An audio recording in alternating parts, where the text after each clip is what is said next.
Come with me as I take you to some of my favourite cities on a long weekend. Buongiorno tutti! Together we'll explore the places I love. Oh, Palermo! What a beauty you are. Oh, my word. Madrid is next to heaven. And discover places new. We put the vroom vroom into Milano. Oh, my. This is astonishing. From Stockholm to Lisbon, we'll raise a glass, Saúde. and enjoy great food. Pork that melts in your mouth. I don't think there's any delicate way of eating it. Oh, We'll leave the tourist trail behind. Every bone in my body has been shaken. My goodness, we are on the ice. yes. Oh, my word. We are tacking. And seek out special places to stay. The view of Prague is magnificent. Along the way, we'll make new friends. Do you mind if we do a selfie? Really? And memories to last a lifetime.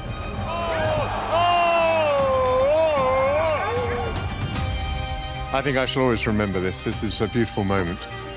I have rarely seen such opulence. What an amazing sight. I am loving this. I can't wait to show you more.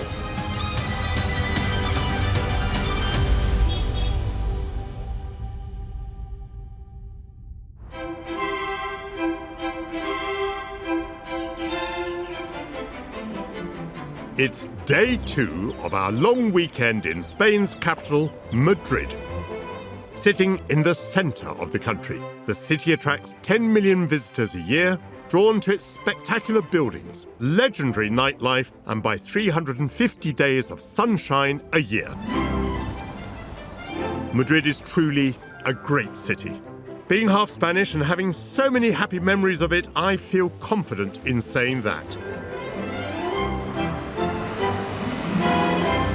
The Spanish capital, baked by the sun in summer, offers a warm welcome to the visitor throughout the year. A smorgasbord of urban delights. On my long weekend, I've already whipped up a treat. Flying hot honey. Delved into the past. In this room, we have one of the most important moments in the history of the world. Enjoyed a drink. And revelled in royal luxury. Oh, my word, I have rarely seen such opulence. But the weekend has barely started, and today I'll dress to impress. Oh! My goodness. Oh, that's so beautiful. Try my hand at a tricky traditional craft. So, I'm being told that what I need particularly is patience. I do not have patience. Here we go. And get into the kitchen. And completing the display at one of the hottest restaurants in town. A bowl of goosefoot barnacles. Ta-da! Madrid is known as the city that never sleeps, with good reason. In my experience, it's one of the liveliest nighttime capitals in Europe, full of bars, clubs, and restaurants that spill out onto the streets. It's a city where you could spend your entire long weekend partying alongside the locals. I'm starting my day early and with an indulgence that everyone should sample while here. It's 8 o'clock in the morning. It's just getting light. It's time for a little something. And people in Madrid like to have churros, which are fried batter which you dip in chocolate. And here's an old establishment that has been serving them a while. And there's a queue. In fact, I think there's been a queue since 1894. You can find churros all over the city. I've headed into the centre of town, where down a tiny alleyway is a Madrid institution. Chocolateria San Ginés has been making the decadent Spanish breakfast with the same recipe for almost 130 years. The queue that I'm standing in is a great mixture of different nationalities, people very differently dressed. I think some people are here for their breakfast, some people are here because they've been up all night, because the churro, although it's mainly enjoyed for breakfast, is like the kebab in London. It's something that can be a hangover food. Buenos días. Buenos días. ¿Qué tal? Bien. Una porción de churros, por favor, y un ¿Con chocolate? Con chocolate, sí, por favor. 5.90. Muy bien. Gracias. I've often had churros at street food, a little stall set up on the pavement. Maybe one man and a woman with their boiling oil in front of you. This place, though, is an emporium, an institution. There's just one room after another, and this is churros on a virtually industrial scale. In the very modest kitchen, right beside the counter, they produce 4,000 churros a day, piping huge batter sausages into a scarily hot vat of oil. Possibly named after Spain's native churra sheep, whose horns resemble the ridge lengths of churros, their history is a bit uncertain. But whether churros were brought here from China by Portuguese traders or invented by nomadic shepherds as a substitute for bread, they've been enjoyed here for hundreds of years. Parece ser un trabajo duro, ¿eh? Un poco duro. Un poco duro. ¿Desde cuándo lo hace? 2001.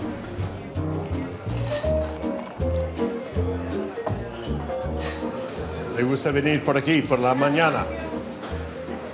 Son muy buenos los churros. Ah, tienen fama, ¿eh? De hace años. Gracias.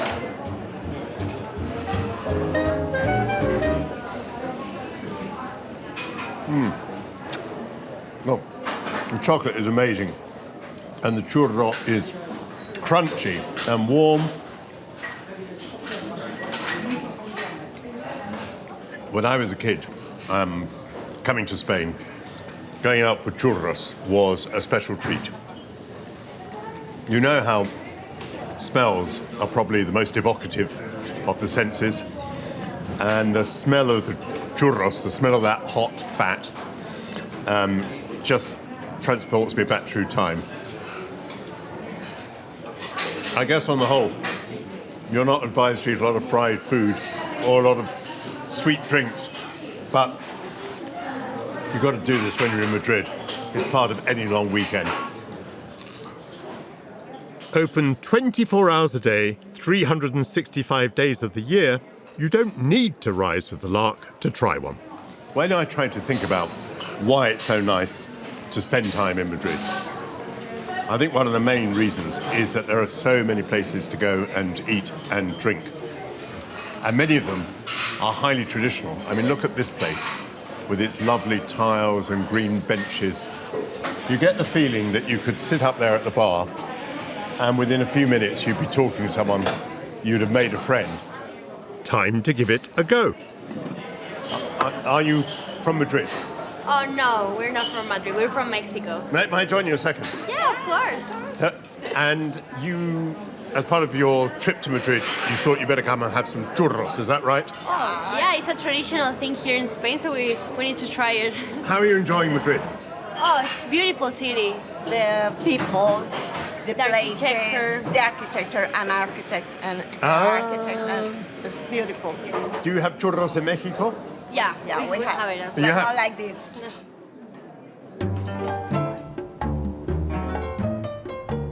I'm enjoying a busy morning on the second day of my long weekend in Madrid.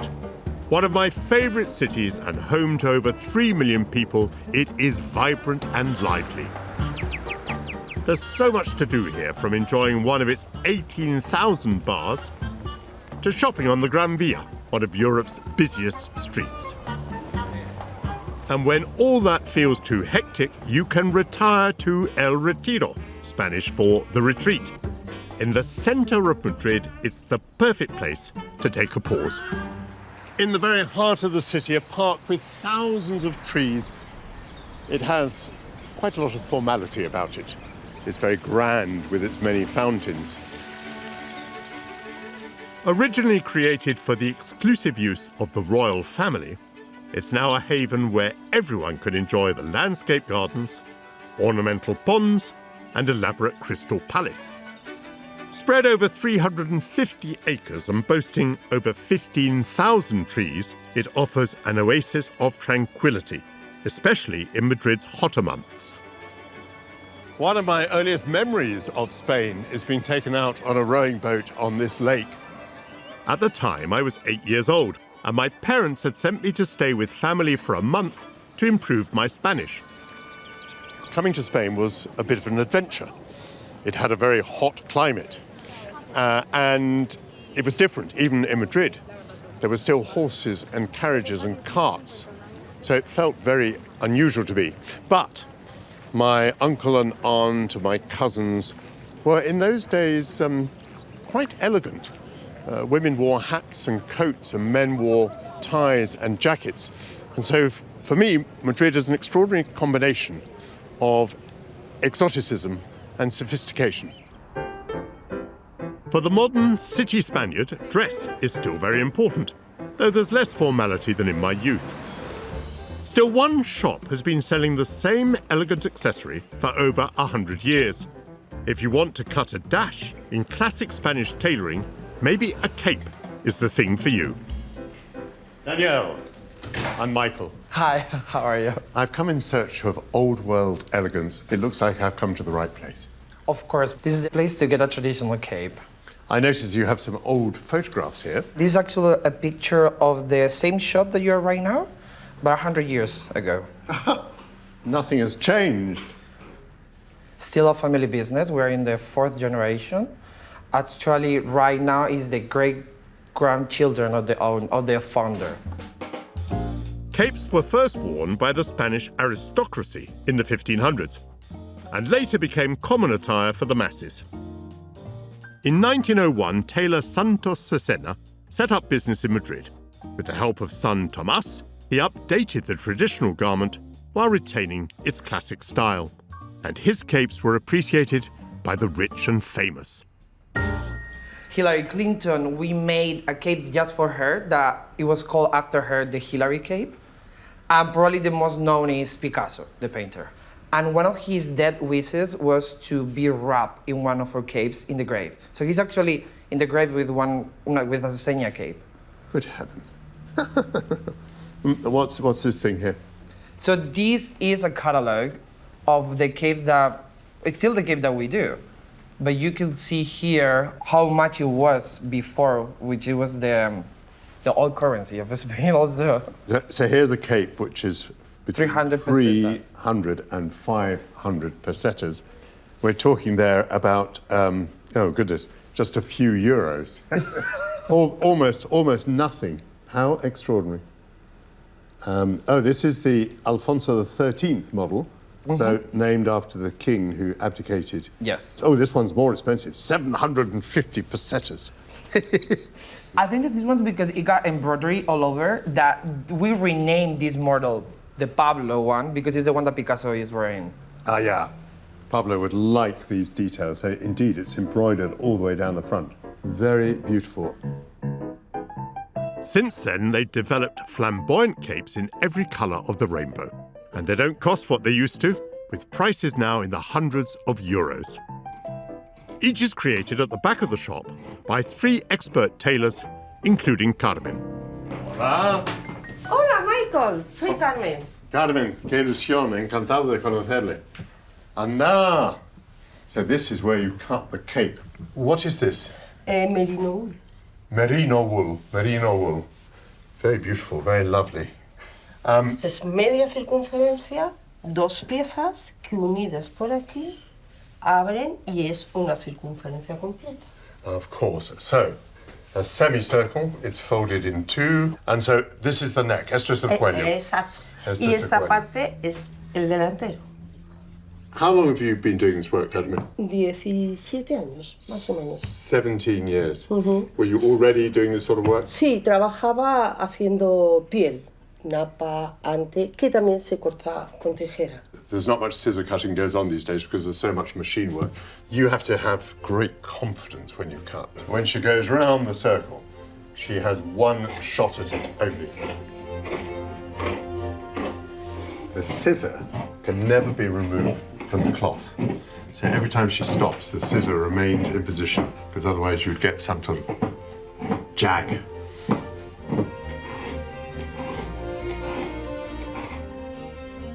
You have to get it absolutely right first time. Exacto. Well, respect. Muchísimas gracias. But the question on my mind is whether I have the flair to wear one of Cardamon's exquisitely made capes. Cuello, the collar. Ah, perfecto. Perfecto. Sí. ¿Y ahora? And now we need the highs. 115. So your size 115 Yes. because the cape is supposed to go 3 full fingers below the knee. Right. Do you know that already feels fantastic? I can't tell you how good that feels. I can't wait to see myself. Oh! My goodness. It makes an impact, doesn't it? Hace impacto. Impresiona. Impresiona. Yes, it really... Oh, that's so beautiful. Pero, I'm just wondering whether I should try one that is colourful. What Let's do you think? try. What I think is now you're gonna need to try this one. The inside out. Inside out. You take it by the collar and then Take it by the collar. half of a circle around your body. Just like that. Perfect. Almost perfect. Let me help you just here. There we go. Now we look like 2 Teletubbies. Oh, that's beautiful. I want to be buried in one of these. Just like Picasso. Just like Picasso. The next place I want to take you houses a number of Picassos. 5 minutes walk from El Retiro Park is Madrid's golden triangle of art. The 3 museums here attract over 6 million visitors a year. You can revel in Spain's national art gallery, the 200-year-old Prado, or go modern at the Reina Sofia, just a short stroll away. But today we're heading to what was, second only to the British royal families, the largest private art collection in the world. The wonderful Thyssen-Bornemisza collection of art was put together over a couple of generations of a family of steel magnates. You see the name Thyssen on escalators and in lifts. And it grew to be 1,000 pieces of art spanning a millennium. And almost every great European artist of that period is represented in the collection. A remarkable example of what can be done with great wealth and great taste.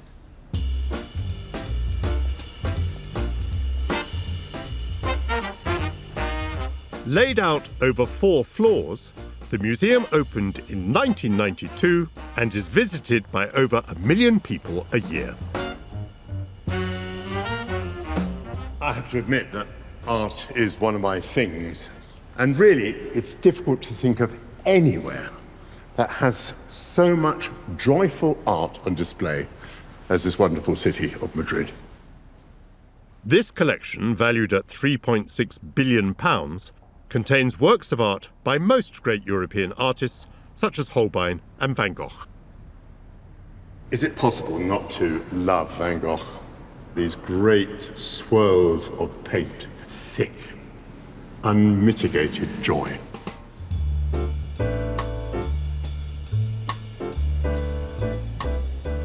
One of the loveliest rooms in the collection is dedicated to the Impressionists and artists of their era. Look at this marvelous Claude Monet. Here's Camille Pissarro and Paul Gauguin. This comprehensive collection was started in the 1920s, and by the 1990s, Baron Thyssen sought a home where the public could enjoy it. Spain, France, Germany and Britain had the opportunity to bid for it. I was part of the government in London at the time. We were ideologically obsessed with pushing Docklands, and we offered the Baron a site out in the east of London. But Madrid offered the Villahermosa Palace, a beautiful 18th century building. And what's more, the Baron's wife, Carmen, is Spanish, and so Spain had an inside track. For a cut price, £270 million, Madrid landed the extraordinary collection. The allure of London's docklands just wasn't quite enough. It's true that the location of the museum, just in front of the Museo del Prado, added to the persuasion of the Baron. Guillermo is the museum's art director. What difference do you think it's made to Madrid having this collection here?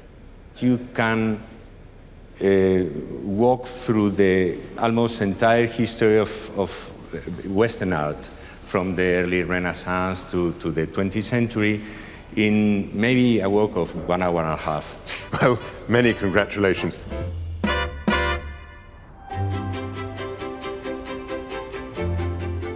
It's day 2 of our fabulous long weekend in Spain's capital, Madrid. It's the second largest city in the European Union and one of the greenest, with over 40 parks. It's a place I love to visit. Some of the greatest pictures ever painted, a splendid opera house, one of the most opulent royal palaces ever built. It's also become a foodie's paradise, with over 10,000 places to eat out, serving everything from classic local favourites to the latest international trends. What I love about Spanish food is that it's often simple and the quality of the ingredients superb. Despite being 200 miles from the sea, Madrid boasts Europe's largest fish market, selling 400 different varieties. Sadly, Britain sends most of its catch abroad. Here, it's highly prized. The market is 6 miles from the city centre, in the suburb of Vallecas. Out here, you wouldn't expect to find a restaurant where tables are in hot demand. This afternoon, I thought I'd check it out. I've just come on a €25 taxi ride from the centre for a place that's now highly recommended and which is located not in a smart district, but above a car dealership. The family's restaurant is attached to its fishmongers. Hello, Lucia. Hello. I'm Michael. Great to see you. I'm so impressed by this display of fish. Marvellous varieties and colours and absolute freshness. Lucia's father, Raúl, took over from her grandfather 25 years ago. Estoy asombrado por el pescado. Qué bonito todo, qué fresco. Bueno, pues aquí tienes un pescado buenísimo del Cantábrico. Es un virrey. Un virrey. ¿Y cómo se conoce que está fresco? How do you know that it's fresh? El ojo, bien dilatado, ¿vale? Nicely dilated eye. Y la galla, bien roja. Nice and red in the gills. Uh-huh. These are langoustines from Huelva, aren't they lovely? Tenemos centolla gallega de la ría. Beautiful crabs. This excellent produce might easily justify the journey. And then there's the restaurant. Maybe I should eat something. What do you think? Habrá que probarlo, claro que sí. Raúl and his brother opened Cardumen, which translates as shoal, in 2021. It became renowned amongst connoisseurs and celebrities drawn towards the catch of the day. Oh, Raúl, this is fantastic. So this is your restaurant, and yet you display the fish so beautifully. Before it opens for this evening's diners, there are some last-minute touches that I can help with. I'm obviously a bit nervous now, because apparently this all matters very much indeed. Let me try and make it as pretty as possible. Sin tapar ningún pescado. Se tienen que ver todos. Nothing must be covered up. Everything must be visible. Muy bien. Very nice colours. I love the way the colours are working. Atún. Gracias. Oh, that weighs a ton. Ay. I'm going to display it with the large front facing the public. Y por aquí, una lubina salvaje. Ah, Ponla por aquí. a lovely wild sea bass. Turn that over, I think, like that. Oh, doesn't that fit beautifully? Muy bien. Yes, that looks Perfecto. good. Perfecto. We've got a lovely splash of red here. Do you see? Do you see what we're doing here? Perfecto. And completing the display, a bowl of goosefoot barnacles from Galicia in northwest Spain. Ta-da! Having seen the importance of good display, I can witness culinary skill as head chef Belén prepares my meal. Belén, mira Bienvenido. lo que le traigo. Vale, perfecto. Vamos a hacer a la brasa. Qué cocina más estupenda. Sí. What a lovely looking kitchen. Muy bien. The team has built a reputation for using the freshest and widest range of fish and seafood. Many dishes feature raw ingredients. Un poquito de aceite, ¿vale?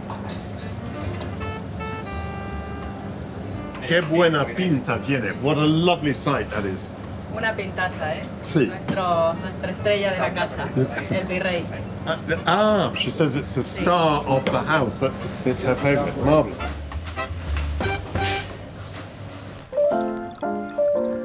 Now the moment I've been waiting for, an afternoon feast with Lucia and Raúl, starting with a Spanish delicacy. Qué buen aspecto tiene todo. The white Huelva prawn. So these have been boiled. Exactly. Just a few minutes ago. Ah, delicious. Buenísima. Buenísimo. The prawns, prized by gourmet chefs for their sweet, delicate flavour, are hand-caught off the coast of the province of Huelva and are known as the pearls of Huelva.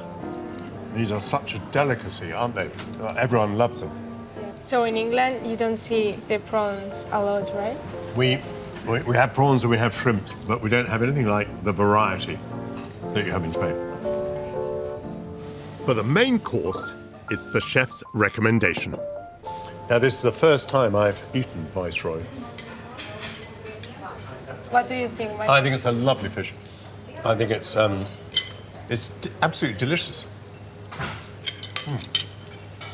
You're a long way from the centre of Madrid. How did it occur to you to do it here? Bueno, puesto que la lonja la tenemos aquí detrás. Y entonces es una cosa muy vistosa ver todo el pescado allí. Por eso no quisimos trasladarlo al centro de Madrid. There are some people coming here who've never set foot in this place before. Humilde, es un barrio humilde. Pero cuando descubren Cardumen disfrutan muchísimo. Lucia, having a restaurant here and lots of smart people coming out here, Yeah. do you think it's changing the view of Vallecas?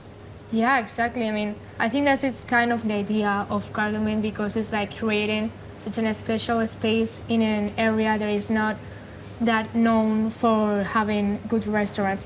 It's great.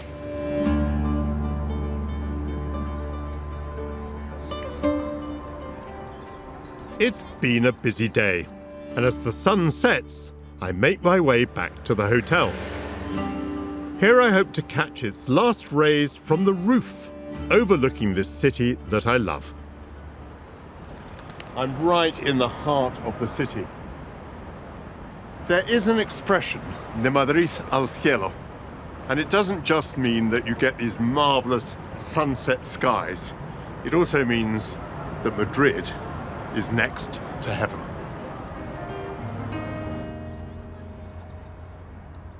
In a metropolis that comes to life as the sun goes down, I think it would be remiss of me not to have a nightcap. The bar is crowded and busy tonight. It has a very illustrious history, but I am looking for somewhere a bit quieter. Indeed, a speakeasy.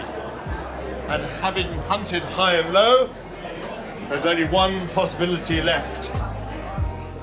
Down in the basement, a clandestine venue inspired by the Prohibition era of the 1920s has a most unusual entrance.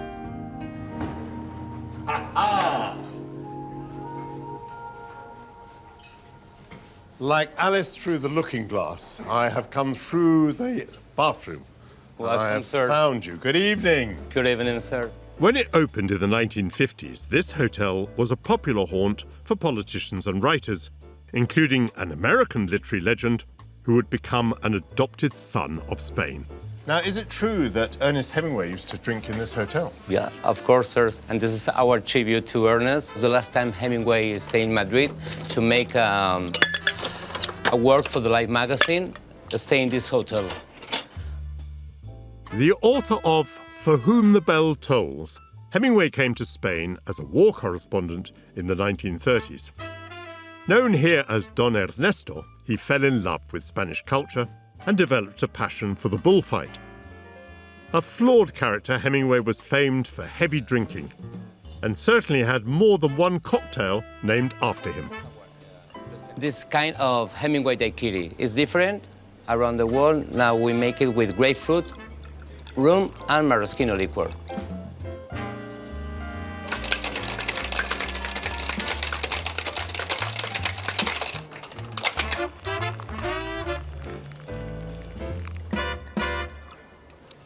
Ready. Thank you very much. Enjoy.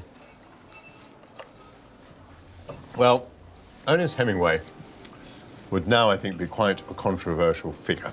Yeah. He would be accused of machismo. But I will say one thing about Hemingway. He really loved Spain. Yeah. And if lots of people in the world today know a little bit about the sufferings of Spain during the Spanish Civil War, it's due to his writings. And so I'm very happy to raise my daiquiri to Ernest Hemingway. Cheers.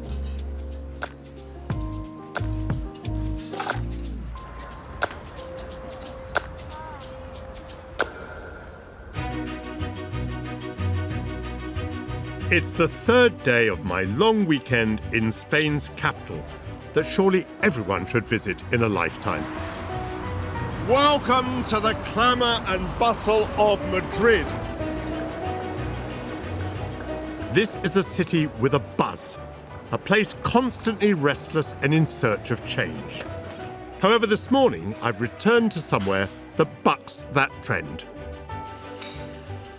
Welcome back to the Gran Café Gijón, one of my favourite places.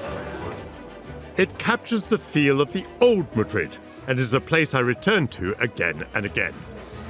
I love to bring people here. It's very historic, founded in 1888 by a gentleman who'd gone off to Cuba to make his fortune, came back to Madrid, invested the money that he'd saved in a cafe and named it after his hometown in Spain, Gijón. And although it's changed ownership since, it is a stipulation that the name must always remain the same. And this is La Castellana. This is a very, very broad avenue heading directly north out of the centre of Madrid. And it has grown with ministries in the post-war period and great big skyscrapers. It's an area of residential blocks, of offices and of government buildings. And the Café Gijón is here in the middle, changeless over time. Spain is a country of ancient influences and traditions. One of its most famous but most difficult has long been criticised by outsiders and indeed divides the country. Recent polls show that almost half of the population would support a ban, yet bullfights still draw the crowds, not least in the capital. Craftsman Javier has put his own spin on the bullfight. His workshop is in Madrid's hippest neighbourhood, Malasana. Hello, Javier. Encantado. Muy bien, muy bien. Un placer. Javier moved here from southwest Spain to sell his handmade creations. What a beautiful shop. It looks like you have a real talent for animal heads. Piezas que son trofeos ecológicos, la posibilidad de tener ecológica y sin hacer daño a ningún animal, que para mí era importante. And even clothes. Look at this, a matador's jacket. Esta es una colaboración con una diseñadora. And it's lined in silk. That is absolutely fantastic. This must have been a terrible amount of work. Tienes que tener mucha paciencia. A mí la verdad que viene de herencia. Mi abuelo trabajaba con este tipo de material y bueno, pues ahí viene un poco el trabajo, claro. It all comes down from Javier's grandfather, who worked in these lovely natural materials. Pues estás en tu casa. Estoy trabajando ahora en una pieza que es un trofeo ecológico toro. What's amazing is how light it is, and then with all this plaiting here, that gives it quite a lot of strength. It's really a solid piece. Queda una vez. How long does that take you? ¿Cuánto tiempo te lleva? Pues hacer una pieza de esta desde el inicio, unos 2 días para terminarla, un par de días.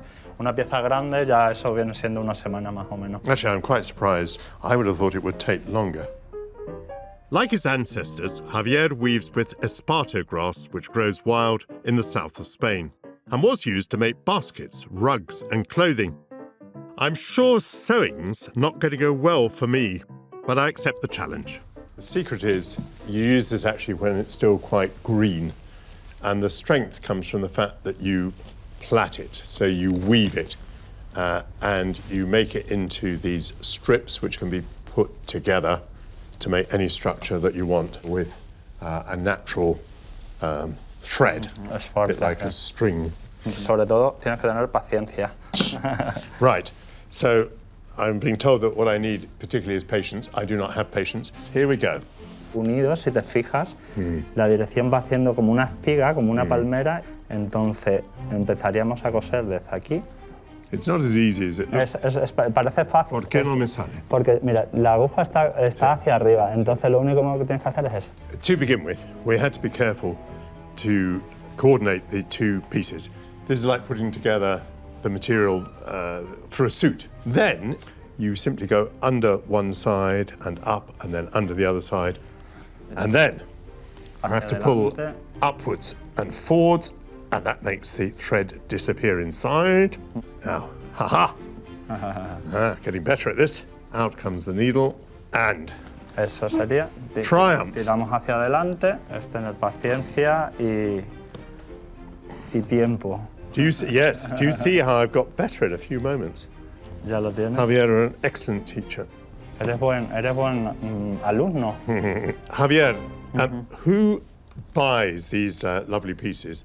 Bueno, pues en realidad es muy bien, sobre todo en Estados Unidos. Sarah Jessica Parker estuvo aquí en el taller y a partir de ahí sí que es verdad que tuvo una gran repercusión con el tema de... And tell me a little bit about this neighborhood. Al final es un barrio muy alternativo, es gente y hay un poquito de todo. Te encuentras se están abriendo muchos talleres de artesanía, de galerías de arte y todo así como muy alternativo. Javier, you're not a madrileño, you came from the south. ¿Por qué? ¿Por qué te viniste? ¿Por qué te gusta estar aquí? Estaba formando como bombero y quería hacer algo creativo. Realizar algo así, tienes que estar en una gran ciudad y en eso. There are so many opportunities in Madrid, but even so I noticed that he likes to be in an area which reminds him of home, where people are very neighbourly.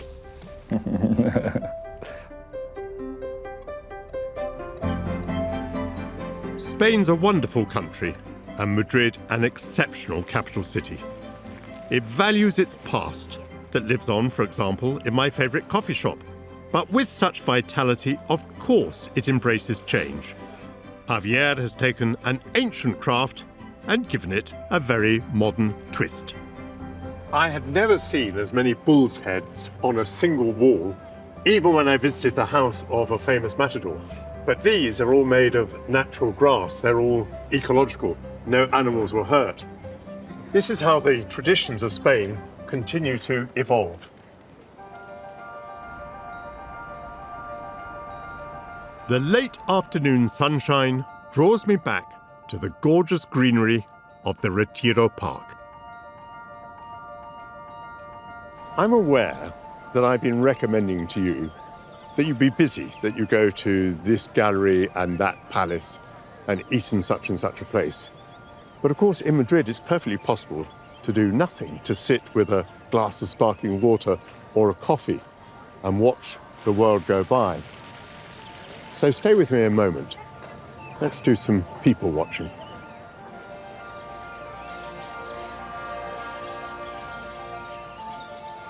On every visit here, I discover something new. And being for me such a short hop away from home, it's ideal for a long weekend. When you leave, I guarantee that you'll want to return for more.